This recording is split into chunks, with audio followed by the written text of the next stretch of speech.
Growing a business is kind of tricky right now. Supply chains are squeezed, tariffs and trade policies are dynamic, and cash flow, it's tighter than ever. You need clarity to come out on top. Without it, you risk falling behind. If only you could hop in the DeLorean and see the future, right? Thankfully, there's NetSuite by Oracle. NetSuite has real-time forecasting to help you move ahead with confidence. This is your AI-powered business management suite and the #1 cloud ERP. Trusted by over 42,000 businesses, NetSuite brings accounting, financial management, inventory, and HR all under one roof. It's your single source of truth, giving you the data and control you need to move quickly. And with AI built in, you can automate the busy work and focus on strategy. NetSuite helps you see what's stuck, what it's costing you, and how to pivot fast. If I were running a business with a lot of moving parts, I'd use NetSuite for full control over everything. Tame the chaos with NetSuite.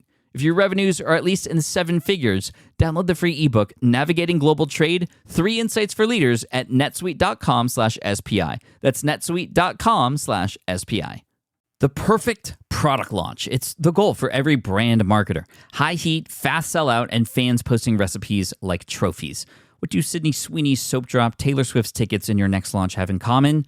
Well, they're not bought, they're bragged about. Fanfare turns your drop into a moment. Fanfare cues real fans, blocks bots, and builds launch experiences worth screenshotting. Want hype without the heartbreak? Get Fanfare's 5-step hype drop playbook with our proven success formula and make your next launch unforgettable at fanfare.io/playbook. Again, fanfare.io/playbook. Congrats, your business is doing great. All your hard work is paying off, but you need help like now, and you have to hire fast. How can you hire amazing candidates quickly? Easy. Just use Indeed. When it comes to hiring, Indeed is all you need. Stop struggling to get your job post seen on other job sites. Indeed sponsored jobs help you stand out and hire fast. And with sponsored jobs, your posts jump to the top of the page for your relevant candidates so you can reach people you want faster. And it makes a huge difference. According to Indeed data, sponsored jobs posted directly on Indeed have 45% more applications than non-sponsored jobs. One of the things I love most about Indeed is that it has one of the largest databases of job seekers, giving employers access to a wide range of candidates. And with job alerts, I get notified when new candidates apply.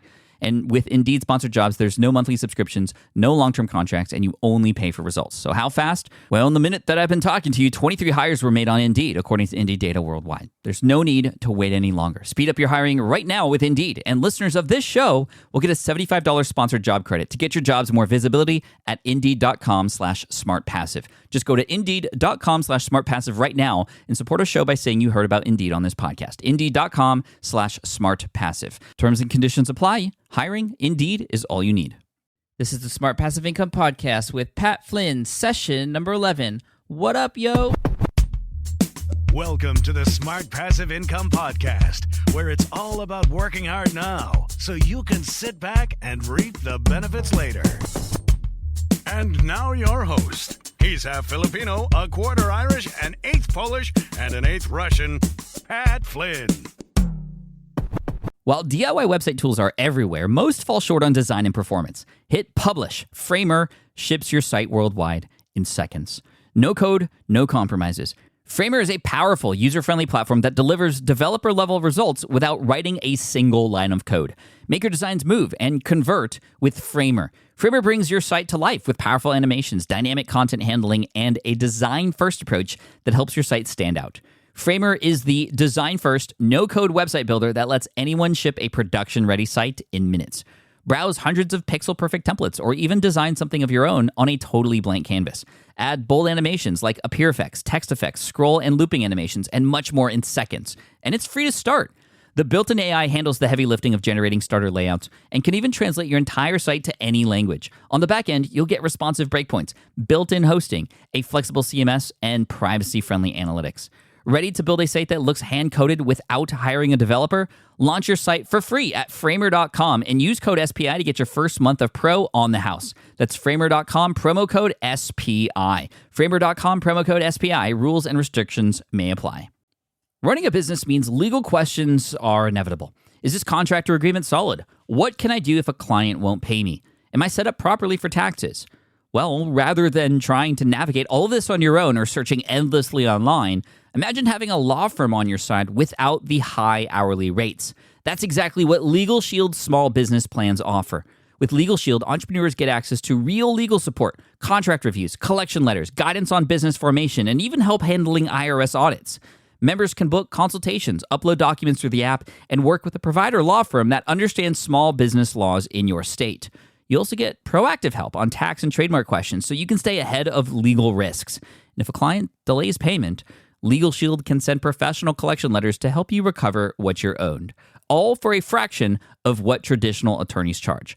Go to LegalShield.com/SPI or call 833-570-9980 to learn more and get big business legal support without a big business budget. That's LegalShield.com/SPI. Hey everybody, what's up? Welcome to the 11th session of the Smart Passive Income Podcast. Thank you for joining me today. And yeah, let's get right to it. It's just going to be you and me. I don't have any special guests on today, so let's get right into it. Now, when we look for help to improve our businesses, our blogs, and our websites, what do we usually do? We usually look outward, meaning we ask other people for help or we ask for their suggestions, and sometimes we even pay for it. Now, today I'm going to ask you to do something a little different and take a different route and look within and provide you with some questions that you can ask yourself about what you're doing online and how we can improve. So today's topic is 5 questions you need to be asking yourself to improve your online business, blog, or website. So let's get right into it. The first question that I want you to ask yourself is, number 1, am I leaving a good first impression? You know, this is when people come to your site. Are you leaving a good first impression? Because first impressions are everything. Now, here's a small tip that I once heard somewhere that has stuck with me forever since I've heard it, and that is treat your blog or website like you would treat your own house. And I love this analogy because think about it. It's where you live, so you want to make it look nice not only for you and how you want it to be, but also for your visitors too. And how we meet somebody is how we remember them. I mean, if the first impression is bad, it's really, really, really difficult to change how people feel. And this is tough for us who do work online because it only takes a few seconds before people have some type of initial thought about us, our websites, you know, our blogs and businesses, and it just takes a second to click that little X or that little red dot in the corner of our browser just to leave. So, you know, if you don't get it right the first time, it can be really hard to get those people back. And this is why it's extremely important for us to make sure that when people visit our website for the first time, whether it's through search engine traffic or through a link from someone else's site or a recommendation from a friend, that your site feels very welcoming. If you visit someone else's house and there's trash everywhere, cockroaches crawling around in the kitchen and dog poo-poo on the floor, you know, you're not going to want to be there, and you probably don't want to come back. And even if things get cleaned up in the future, and you know, even if you go there and it's clean, you're always going to have that image of your head of dog poo-poo on the ground.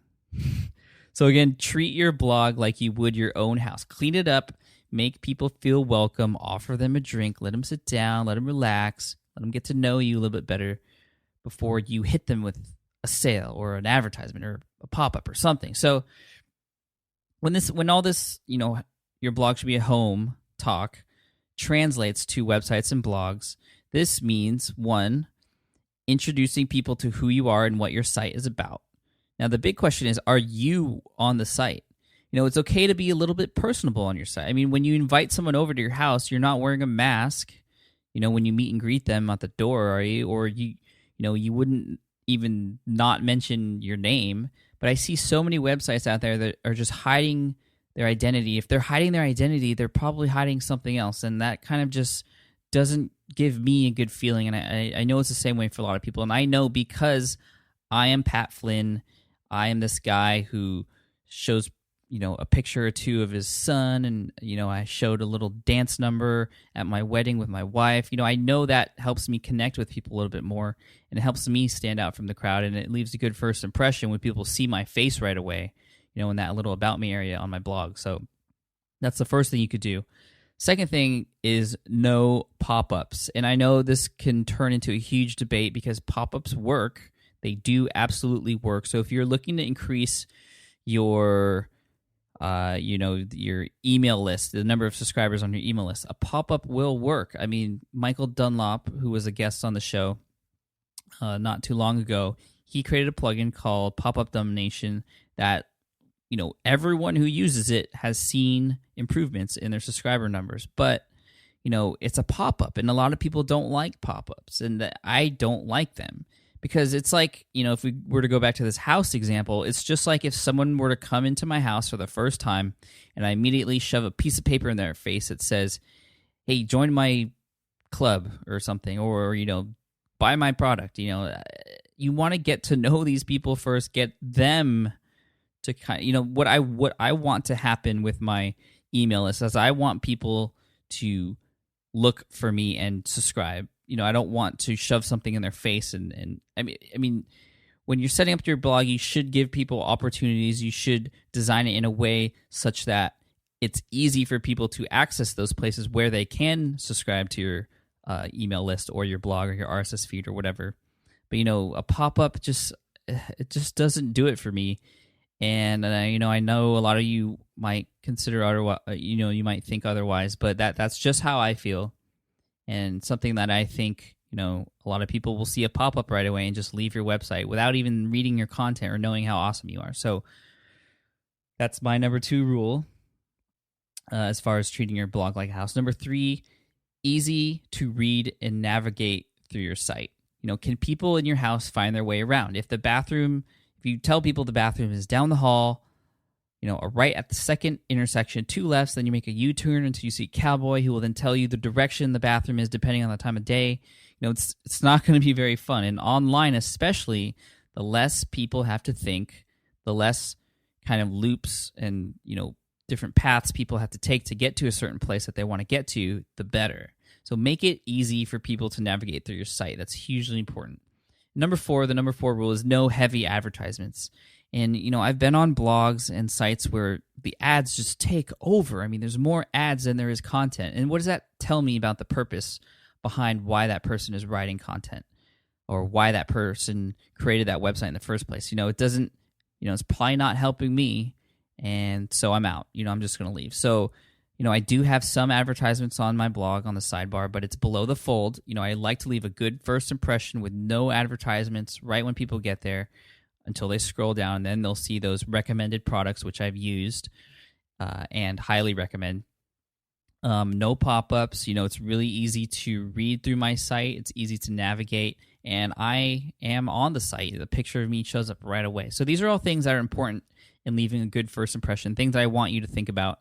Again, ask yourself, am I leaving a good first impression to new visitors? If you feel there's stuff on your site that could make people want to leave, then fix it. And if you don't know how, hire somebody to do it for you, because you're losing out on potential readers, potential subscribers, and potential customers at this point before they even get to your content. That's crazy. You're turning people away before they even know what you have to talk about. And it might just take one single paragraph of your writing or one single video of yours or one single podcast episode to get them to be customers for life, but then you lose them because, you have too many advertisements. If you don't know where to hire people, you can try elance.com or odesk.com. I use both. These are services where you can post a job that you want done, and providers will bid on how much it will cost you to do the job for you. So you can select from a different number of people based on their reviews, their feedback, repeat customers, things like that. And I've used Elance several times, even for iPhone apps. That's what I used to build the iPhone apps, and that's what I used to build the first few versions of the Smart Passive Income blog. Through the design of it, it's where the layout of my current blog started. And I've since hired another company to do the latest design, but that's kind of where it all started. So, again, ask yourself, am I leaving a good first impression? And if not, fix it. Okay, the second question you need to ask yourself is, am I giving people a reason to come back? There are a bazillion websites out there, and within each niche, there's a ton of other websites all talking about pretty much the same thing. All these online all these blogging, how to blog blogs or how to make money online blogs, they're all virtually talking about the same thing. Niche sites and blogging and advertising, affiliate sales, blah, blah, blah, blah, blah. But how does one differentiate themselves from everyone else talking about the exact same stuff? And sure, of course, we can say create awesome, unique content. Well, duh, that's what you should be doing. But there's things beyond that you could do. And yes, no content is purely 100% unique, but the way you present it can be. And that's just something to think about. But now understand that I'm not the very first person to start a how to make money online type blog. Now, definitely I'm not the first person. I was probably one of the, it's only been 2 years now. And, I wish I was the first person because I'd have a lot of money by now, but I'm not. And I've still been able to find a place in this niche, have a large number of followers. I mean, you're listening to me right now for one reason or another. And it's because of these certain things that I'm going to be talking about in a second. And, in fact, I'm probably an idiot for choosing to enter this niche because it is so competitive. But then again, this just shows you that there are things you could do in any niche to stand out from the crowd, build a community, and get people coming back to your site. Now, the number one thing you could do, which I've slightly talked about already, is put your own personality into your website. The thing is, there's no one else like you. Nobody.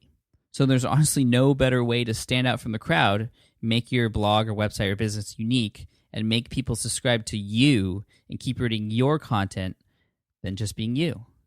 Writing in your style and speaking in your mind. That's exactly what I do. And I know that's how I stand out from the hundreds of thousands of other blogs that talk about virtually all the same stuff that I do. Now, you shouldn't be writing for the search engines. This is one thing that many people get hung up on because they're all about the search engine rankings and they want to get to number one in Google for certain keywords. Well, you can get to number one using different tactics and, writing content specifically for search engines, kind of gaming the system. But when you do that, you get visitors to your site, but when people read your content, it just doesn't make sense because it's for the machines, it's for the search engines, and they're not going to stay. And it's the people that drive our businesses and success online, not the machines. Now, along the same lines as personality, I think you can really get people to connect with you if you have an intriguing story, or at least something that you can share that makes you unique in that way, kind of your background. And, stories excite, and they help us connect. And as a storyteller, you really have the power to capture an audience's attention. And attention is exactly what you need in this online world. I mean, it's the very first thing that needs to happen in the whole chain of events that happens between grabbing someone's attention and an exchange of money or, an email or whatever. It kind of the chain kind of just in short, it goes like this. Attention turns into trust, which then turns into permission. Those people that come to you and give you permission to contact them on their email or permission to, take their money or whatever. And finally, exchange. So attention, trust, permission, and exchange. Very important. Now, at campfires, think about camping and just imagine like a storyteller telling a ghost story or any type of story about, the previous camping trip or whatever. And all the faces of the kids who are sitting around the campfire, just their eyes on the storyteller, total silence, waiting to hear the next part of the story. I mean, when I think about, I like to go fishing with my dad, and I hear people all the time talking about fishing stories. And, fishing stories get passed along, and people get involved and share their own stories about how their fish was this big, with your arms stretched out all the way. And I'll be the first to admit, I know I have a great story. I'm very fortunate that I got laid off because that gives me a great success story. One that can really connect with people. I mean, I don't try to make it something it's not, but I know a lot of people can relate to someone getting laid off, working online, and then making it work for them. And I'm always happy to share this story because I know it inspires, but also because I know it can help me connect with people on a deeper level than just, if I were to just say, "Hi, I'm Pat. I work online. I make money online." That's cool, but what's cooler is the story behind it. And if you've listened to me on any other interviews, whether it's through Darren's interview, my interview with Darren from ProBlogger.net, or my interview with Yarrow at EntrepreneursJourney.com, or I've done several interviews out there because people have asked me to do interviews because of the story. You've got to have a story of your own, and it has to be real though. It has to be true. A made-up story is easily detectable. So the question is, what do you do if you don't have a story? Well, you do have one. You just have to find it. But then, okay, maybe you don't. If you don't have one, if you really don't think you have one, don't just make one up. Make one happen. Make a story happen. Put yourself in a position to make a great story happen to you that you can then leverage or use on your blog, website, or business, whatever. Do a case study. Lots of people love case studies. Now, one last thing I like to talk about beyond putting your personality in your blog and also connecting with people through a story is creating a sense of community on your site. That's another way you can get people to keep coming back and reading your content because they'll want to be around those other people reading your content too. So this can be kind of hard to do, especially when you're just starting out. But if you can incubate, I like that word, incubate, a community on your site, grow a steady stream of fans and people who just love what you do and how you do it, then that will get people to come back. I mean, the more other people are involved, the more, they will keep coming back. And the more people on the sidelines who, those people who read everything but don't comment or don't participate, the more they will keep coming back too. Oh, and here's a bonus strategy that I use quite often on my blog to get people to come back. And I tell people exactly what I'm up to. That's the strategy with regards to my online business or blog or whatever. And I tell them I'm going to report it at a later date. So this kind of gives people a vision of what's to come. So some examples are the niche site duel. I had started this niche site duel with Tyrone Shum, which you can read all about at nichesiteduel.com. I'm currently ranking number 1 in Google. I think I've made $180 in November already from my 3-month-old niche site. So check it out there, nichesiteduel.com. But when I was doing this, I was reporting exactly what was happening, and people wanted to know more, so they kept coming back. And the niche site duel has been one of the most successful kind of series of posts that I've done on my site. Another time I've told people what I was going to do and report on it later was when I was redesigning my blog. I actually did a few YouTube videos about what was going to happen with the design, so then people would want to come back and see it later. Another example is my monthly income reports. People love to read my monthly income reports because they want to see what I'm up to, what I've been doing, and obviously what kind of money I've been seeing in the previous month. And another quick example is my WordPress plugin development. And I've kind of kept that a secret as to what that WordPress plugin is going to be. And there's actually 2 of them now that I'm working on, but I haven't revealed that. And I think that gets people to create some buzz and want to come back and see what that's all about. So when it comes to your content, are you talking the talk or are you also walking the walk? If you walk the walk, then people will be interested to see how you do it. What will they miss out on if they don't come back? Think about that. I mean, you make them want to want more by giving more. So just realize that. So again, first question, am I leaving a good first impression? Second question, am I giving people a reason to come back? All right, now the third question is, am I giving people an easy way to consume my content? This is very important because, so now we worked out the first impression and getting people to come back. There's a piece of the puzzle that we haven't really talked about yet, and that's giving people, an easy way to get your content. You see, there's a lot of ways that people like to consume content. There's, the following you all know already: text on a website, audio through something like a podcast, like you're listening to right now, or a YouTube video, or just video in general. But what I don't want to talk about those different medias because I think those are available and those are things you should be utilizing to get more traffic and connect with people who are more interested in audio, who are more interested in video, whatever. What I want to talk about is the kind of technical ways that people like to consume content and get more of your content if you're willing to give it beyond those different forms of media. So, for example, your email list. If you're doing any type of business online, you have to have an email list. And here's why. There's two reasons that I always tell people why you have to have an email list. The first one is it's still one of the best ways to reach people. I mean, just think, how often do you check your emails every day? I know I'm guilty of checking at least, I'm scared to say this number, 100 times a day. Like, really. Like, I have my email set to check emails every minute. That's probably not the smartest thing to do. I'm addicted to email. I'm sorry. I'm trying to work on that. But yeah, for some of you, it's probably the first thing you do in the morning. Luckily, that's not what I do. I've learned to kind of enjoy my morning first before I check my email, because I can really get behind if I check my emails in the morning and there's something pressing, and then I'm thinking about it while I'm eating breakfast, and then I can't enjoy myself. So, I know a lot of you, it's the first thing you do in the morning. I know a bunch of people who just can't stand seeing any unread emails in their inbox. So if you read an email to someone, this is proof that it has a high potential of getting read.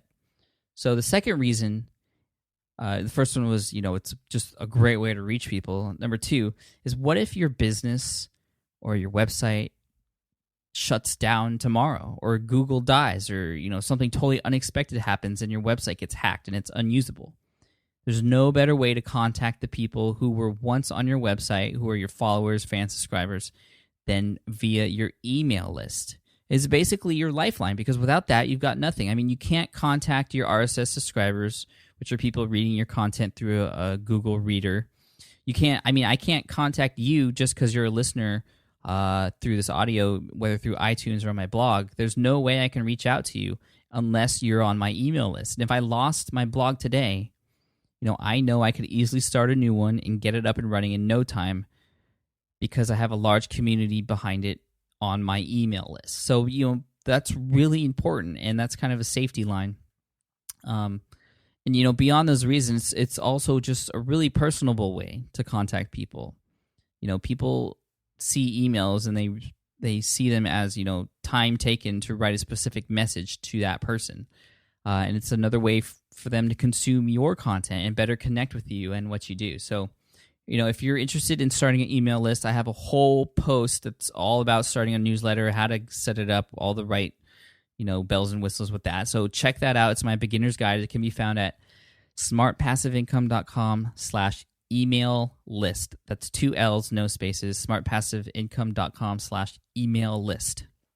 So check that out. Tells you everything you need to know about your email list, because it's hugely important. So I want to make sure I outline that for you there. Now, another way people can consume your blog content is through an RSS reader. Now, RSS stands for Really Simple Syndication. And that's a way that people can read what you write without having to go to your website, because the content's kind of delivered to, whatever they're reading other RSS feeds with. So it's more convenient for them, and people can read other people's content plus yours all in one spot instead of having to go to those separate websites. So the takeaway here is that a lot of people use RSS readers. So give people the opportunity to subscribe. And a lot of people put a subscription button at the top of their web pages, and that button sort of looks like an orange button with the white kind of blips coming out of the corner, which is good. But what happens when people read your content? Well, they scroll down and that button goes away. So what you have to do, this is one tip, is give them an opportunity to subscribe to your content at the end of your post. Put an RSS button there, or you just simply ask at the end of some of your posts, which is when hopefully they'll be so impressed by what you just wrote, by what they read, that they would have to subscribe. And yeah, they could scroll up to subscribe, but people don't think that way. They don't think, hey, I loved that post, I'm going to scroll up now and subscribe. There's got to be something that immediately triggers that thought to subscribe, like the ability to subscribe using a button at the end of your post. So don't forget that. Also, don't forget about email RSS subscriptions. Some people, instead of reading blogs and content in a reader, they like to get them in their emails. So when they sign up to receive emails, they'll get new blog content into their inbox. And, I like to give people this option too. I once took out that option, and a ton of people actually complained and were asking how to subscribe to my RSS feed or my new content via my email list. Now, don't be confused here. I know this will confuse a lot of people, but this is different from the email list. The RSS email is different from the email list. By letting people subscribe to your RSS feed via email, you don't get to capture their email addresses. I can't send all of those people special content like I can with my email list and services like Aweber. The RSS feed email is done with service like FeedBurner and FeedBlitz, and they collect all the email addresses on the back end. They don't show them to me, but whenever I post something on my blog, people who have subscribed through my RSS feed via email will get an email in their inbox with my new blog content. So to answer a question that I know a lot of you have, which is, how should I set up my emails on my website if I have the option to sign up for an email list and have an option to sign up for my RSS feed or blog posts? And my answer is it's really up to you. I mean, I have both options on my blog because some people only want to receive my blog posts via email and not my newsletter, emails, and broadcasts, while others don't want the blog post but want my newsletter and broadcast emails only because they like coming to the blog. So I give them both options. The email subscription service I use for my newsletter, Aweber, A-W-E-E-R, does have the ability to both capture email addresses and send out daily, weekly, or monthly updates of blog posts on your blog to your subscribers. But again, I like to keep it separate because some people like to get those blog posts without getting the broadcast, and some people like to get the broadcast without getting the blog post. So, it's up to you, but that's just my opinion on it. Now, another thing you could do, again, we're on the third question, which is, am I giving people an easy way to consume my content? Another way to easily consume your content is based on how you structure it. I mean, how does your blog post or website content look to your visitors? If a post you write is just one huge paragraph with no breaks, it's going to be really hard to read, and it honestly might blind some people. So, of course, you'd use paragraphs, right? You separate those paragraphs out, but there are still more things you can do to make your content even more readable. And that's, there's 5 things here that I listed. Use an eye-friendly font. I mean, I like Arial and Tahoma, but I think there's a few other ones that are really friendly to the eye. You can break up your sections of your posts with headers. You have to do this. There's no question. It makes everything so scannable and much easier to read. And, those headers are usually larger font and is a title of your next section, which is why it makes it more scannable. Use bullets and numbered lists. Again, it breaks up those huge paragraphs, makes things a lot easier to read. Use bold text and italics for, strong points and stresses. And also use pictures to prove and emphasize points. Pictures are worth 1,000 words. So, by doing all this, you can make your post scannable, which is what most readers do anyways. And I know when I read posts, I don't read every single word, and I like to read posts that have a lot of headlines, a lot of bullets and lists and stuff. It makes it a lot more scannable. The more scannable your content is, the better. Now, another way to consume your content is maybe not through a blog post or, content on your site, but maybe it's through something like an ebook. So take my ebook, eBooks the Smart Way, for example, which you can get for free at ebooksthesmartway.com. This ebook was made up of a series of 10 different blog posts that I wrote a long, long time ago on the blog. Free content, posted it 10 days in a row. Those posts were great, and they taught people exactly what I teach in the ebook I created. But because I've taken those posts and packaged them neatly into a pretty-looking ebook with more graphics, more pictures, and more info, it's a lot more easy to consume. And also, since I use it as a free gift for subscribing to my newsletter, it immediately establishes authority, my authority in this niche. A lot of people come to me saying they're referred to by others who have read my ebook, and that's specifically what their friend mentions about me for their referral, which is really cool.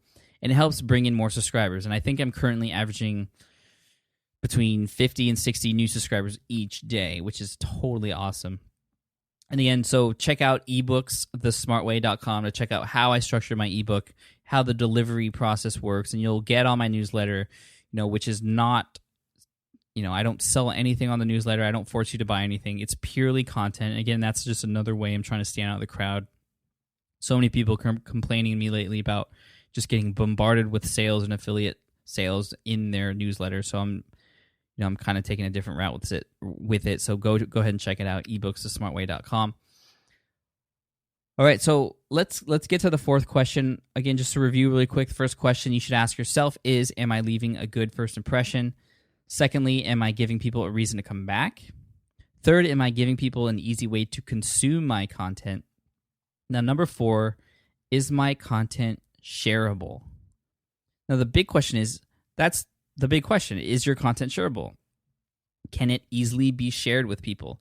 You see, we live in an age today where we all want to know what everyone else is doing. I mean, just look at Facebook and everything we learn about everyone else. I mean, I get to see that Kyle is no longer in a relationship, right when it happens. And at the same time, we're all willing to share that information, which is crazy, but that's how we are.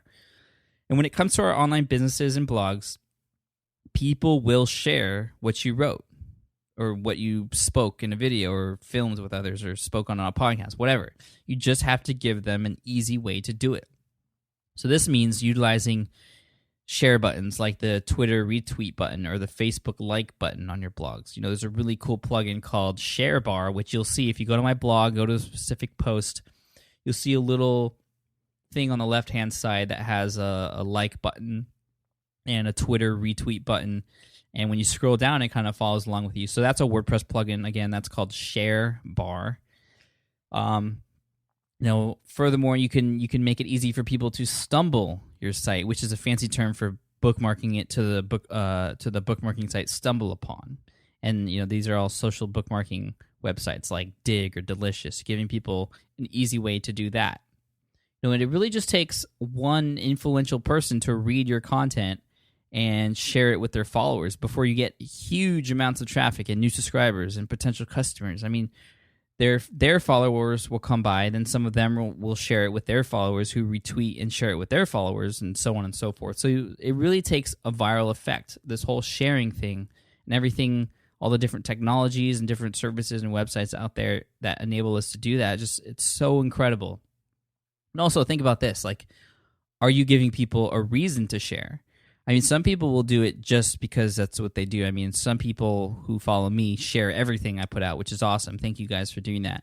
But many other people, you kind of have to give them a reason to share your information. So maybe you have already shared something of theirs, and now they're going to return the favor and share your material. Or maybe you're holding a contest, and one entry for the drawing is to tweet your contest page. I don't know. You got to give people some type of reason to share. Maybe that reason is just because your content is so kick butt that it just basically needs to be shared. In other words, you can create something like a pillar article, which I just wrote about on my blog the other day. So check that out. I'll have the show notes available and links to everything I've been talking about in today's session on the blog at smartpassiveincome.com under the podcast tab. Check it out. This is session number 11. You can get all the notes for that. And the thing about sharing is this. I mean, a recommendation for your material to someone from a friend is far more powerful than anything you could say to that person. That's just something to think about. But that's why when you enable sharing and make sharing easy, it just goes crazy. And if you create content that gets people to share it and recommend it to their followers, you're going to see some awesome results. So that's number 4. Is my content shareable? Now, the last question I want you to ask yourself is kind of different from the others, but it's something I think is still important. And it's, why am I listening to you, Pat? What I mean is, you're here listening to this podcast, or maybe you're reading the transcript on my blog, but we're at the end of this session now. You would have had to invest a certain amount of time, a good amount of time. I haven't been keeping track, but I think it's close to 30 minutes now. You're investing that time listening to me. So the question is, why? How did you find me? Why have you given me that privilege of offering my advice to you for that long of a period of time? Now, you don't have to tell me the answer, but I think you should think about it. I mean, really think about how and why you're here investing your time listening to me and what you can learn from that. The answer is going to be different for everybody, but it's just something to think about, something to get those gears going in your head so you can be part of a real-life example as to how and why people follow others. Because you're here following me right now. You're listening to me. So why? And really put those practices into place on your own site, because they're what you know best. And just see what happens.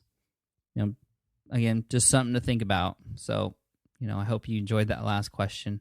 And again, you don't have to tell me. You can if you want why you're here listening to me, but, I just want you to think about that, because you're obviously here for a reason, and there's always a reason to follow. People don't just follow people for no reason. So think about that when you're creating content, when you're setting up your blog, when you're trying to optimize for your business. Give people a reason to do whatever it is you want them to do. So that's it. Those are the 5 questions. Once again, am I leaving a good first impression? Am I giving people a reason to come back? Am I giving people an easy way to consume my content?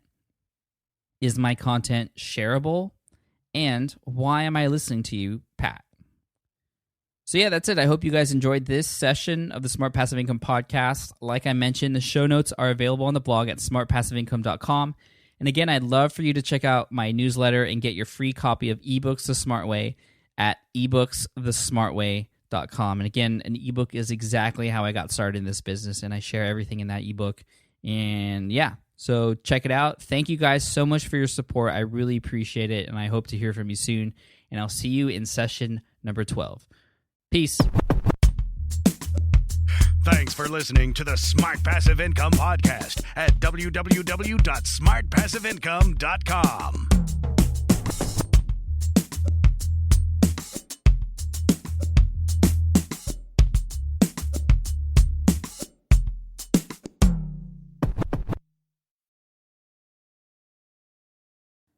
I get it. You want to grow your business, but selling at scale feels overwhelming.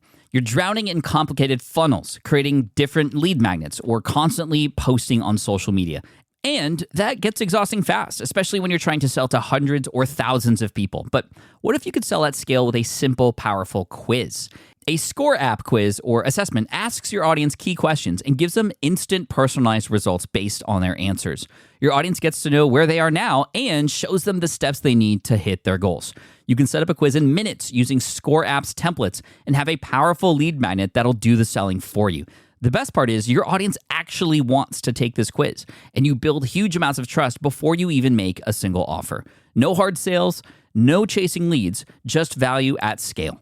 Get 50% off the first 3 months using the discount code SPI. Just head to scoreapp.com/SPI. Again, that's scoreapp.com/SPI. Hey, fellow podcaster, does this sound like something you've experienced? Record your podcast episode on one platform, download the files, edit in another app, then fire up a different tool just to create these social clips. Well, it can be clunky, time-consuming, and frankly overwhelming, especially for creators trying to grow. And that's why I'm excited to tell you about Riverside. Riverside is the all-in-one platform. Record, edit, and repurpose your podcast content all in one place. You just log in, record with your guests no matter where you are in the world, and just like that, studio-quality audio and high-resolution video. We use Riverside here at SPI as well now. With built-in AI, I can automatically clean up my audio, saving myself so much editing time, and it can even auto-generate clips to make promoting the show a breeze. And with Magic Clips, I can grab the best moments and repurpose them as short-form video, perfect for YouTube Shorts, TikTok, or Instagram, without re-recording a thing. So if you're tired of juggling tools and want a faster, simpler way to create and scale your content, it's time to try Riverside, built by creators for creators. Just go to smartpassiveincome.com/Riverside and use code SMART to get 1 month free on the Pro plan. That's smartpassiveincome.com/Riverside, promo code SMART.